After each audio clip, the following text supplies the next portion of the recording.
Okay, so if you'd like to state your name and your I'm David Stonehouse, founder of VeryMap. It's a company in Calgary that we do aerial mapping. We started off doing infrared imaging, 1988 through 92, I guess, was the starting of our time frame. tell us a little bit more about what very much is. Well, we essentially built cameras to map the environment. We started off with thermal imaging, so that's infrared, that's heat camera that takes pictures of heat loss. And we started with fires. So fire mapping was kind of our first foray into airborne imaging. Before that, I got into industrial imaging in 1988, doing industrial plants, electrical systems, heat loss on buildings and such. So then in 1992, 95, I guess, we got into the air. So we took the camera in the air. The most natural thing was to look at roofing infrastructure, because we were doing roofs on the ground. We discovered we could do roofing inspections from the air, so we could do many hundreds of buildings in a night. So the principle of heat loss on damage on a roof is that the building, after a hot day, the wet areas, the damaged areas, stay hot through the night. So thermally, we can map them out just like shooting fish in a barrel, really. Standing on the roof, you spray paint the areas and they could fix just those areas. So from there, we went to fires, because fires were a big issue and you got to get them out fast or there's damage. So then we planted the camera on the aircraft, and so over the years, with a very narrow field of view, we then decided we got to make it better. So then we said, well, what if we used a principle that was used in satellites from space, where you're looking through a very high resolution lens, it's like looking through a straw. So what they did was they rotated the actual spacecraft, so it scanned the ground. Military used the same principle in their reconnaissance fighters, and actually the U-2 back in the 50s. So you have these huge lenses, very, very long. What do? Well, they go inside the aircraft along the same axis of the aircraft, aimed at a mirror, and the mirror scans the ground. So they're able to map massive areas. So what we did, about 2006, we decided to do the same kind of thing, but built it on an economical scale. So now we've built our first prototype, and now the prototype's built. We had to make it better. Our stuff's quite old currently, so it's about 15 years old. So we discovered a company in town here called Area 51, and interesting name. And I kind of started off the process. I started talking to them about 2 years ago, and then went through my storytelling of what we were trying to do, and they had all the expertise that we felt was perfect for us, because our technology was unique. There's a lot of moving parts, and to build the next generation camera, we felt that they were the right guys to do our design work, our prototype. They have all the very whizzy tools, 3D printing, because we're building some very exotic lightweight cameras. So we're essentially trying to maneuver our bar fridge size 300-pound system that's 15 years old down to shoebox size. And they've done it, and they've come up with some amazing new ideas. In fact, we had a meeting at the end of October with a very, very important company that took us 10 months to get this meeting. They wanted to come up and hear our claims to, we have order of magnitude more efficient data collection for mapping. So Google Earth, roofs, and they do roofs. They wanted to add essentially commercial roofs to their whole mix. So they didn't really believe our statement of we can do it 10 times better. They came up and we really impressed them. They were impressed. They said, yes, you've got something here. So then a week before that meeting, Area 51 and their ingenuity said, hey, we've got a new design change for you. And I was a little shocked. We're a week away from a big, huge meeting, and they say, we're going to change horses in the race. I was a little upset. But after we went through it all, their genius came through. Innovation, I have to say, is a 10 out of 10. They worked out all the bits and pieces before I got there. We went through some of the concerns and they were solved, hands down. So we have probably doubled or tripled our capabilities for mapping cameras. Now we're going to move from service, providing the service of mapping, to manufacture these cameras, probably for drones too, because now it's our new camera design by Area 51 is 10 pounds from 300 pounds. So there's a lot of things we still have to do yet, but the testing should be, I think, really excellent. We've done this for years and years now, and these guys at Area 51, they rock. That was great. That was a great story. Yeah. I'm very enthusiastic too, which I always like. And you're good to go. My name's David Stonehouse. I'm the CEO of a company called Verimap.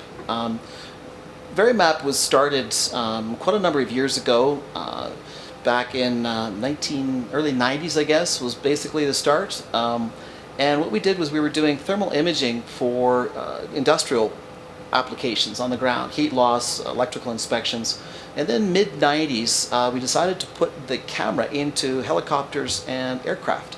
So the applications for doing imaging for electrical power lines and fire mapping was a natural fit. So we kept on doing that for a number of companies, a number of years, and then fire mapping seemed to take over. The big issue about the fire mapping was the narrow field of view cameras. We had to develop a way to make it more economical, collect more data than a standard camera. So what we did was evolution between 95 through 2005. We got better with working the systems, getting the data collected and produced rapidly. In 2005, we came up with a new design, our new idea that we copied from space satellites. What they do is they've got very powerful lenses. It's like looking through a straw at the ground. So what they did was they essentially tipped the spacecraft back and forth and essentially scanning the ground, taking pictures. So they were able to get much larger swaths. And again, the military had the same kind of idea. So they had the reconnaissance aircraft with very, very powerful lenses in the aircraft. So the only way to mount those was in the fuselage of the airplane with a mirror. So the mirror then scanned back and forth, and that allowed them to take great long distance pictures from the aircraft as well. We developed our system, of course, not on a military budget, but more of a commercialized budget, where we can now take the same camera, any camera, thermal camera is the one we started with, but color camera too, and essentially magnify its capabilities probably by tenfold. Essentially what they call step stare, where the camera sweeps across the ground and essentially takes pictures in a sweeping fashion. So we have now the 10 times capacity of the previous camera, and of course that's economics for fire mapping. Then to build from our prototype, we had to look at the next generation camera, make it better, because our stuff is 15 years old now. We came across a company called Area 51.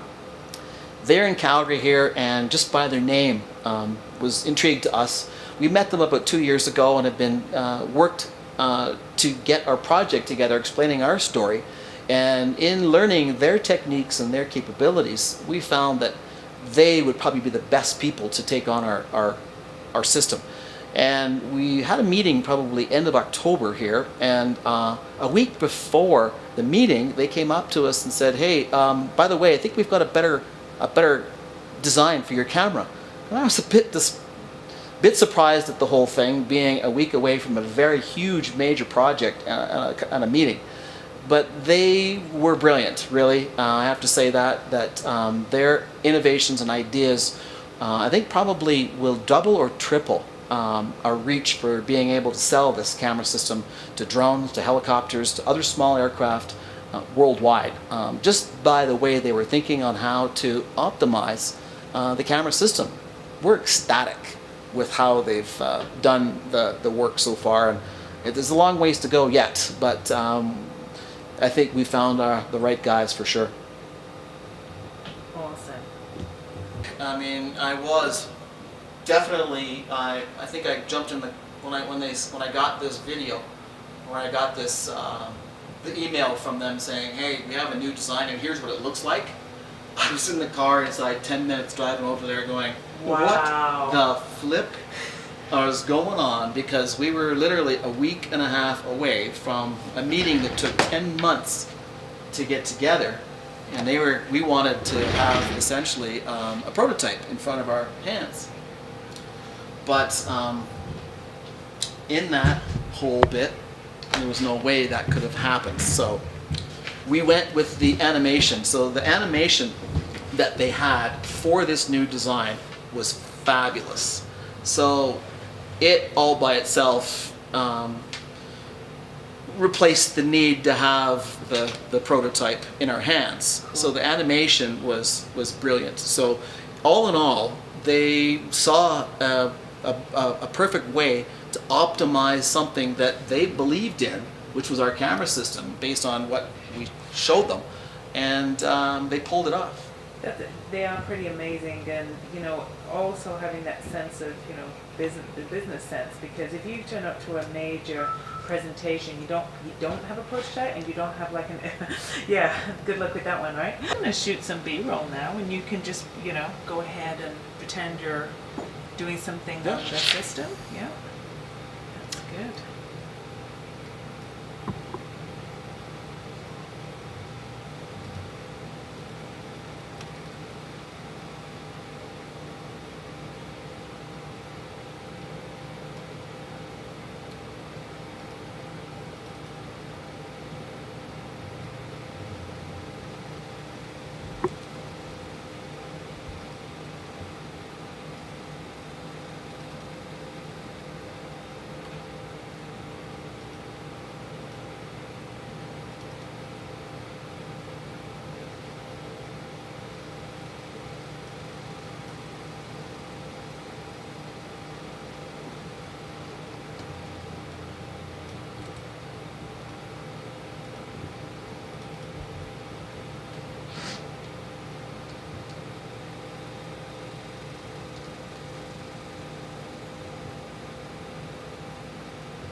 Well, this is good because what I'm just doing is taking, and you can actually sit right in front of where you were.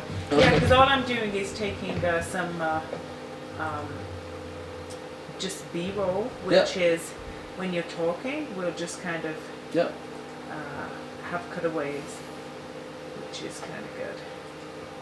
Yeah, that's good. Well, I think that to even come up with that, I don't know, how do you come up with stuff like that? I don't know what he has for breakfast, but it's impressive. It is. And just a couple of days before your main presentation, I guess that was a scary moment for you, though. It wasn't. It was a kind of it wasn't a very good feeling at that point. Kind of going, holy smokes. Yeah. And also, I think it's kind of like, when you're dealing with, not only you have something which is really interested and technical, but then you have to sell it to people who may not be that, what's your audience like? Is your audience you're marketing to or pitching, are they pretty, are they pretty technical or not? Very technical. Oh, they are? Okay. Mm-hmm. Cool. Because these people are mapping people. Cool.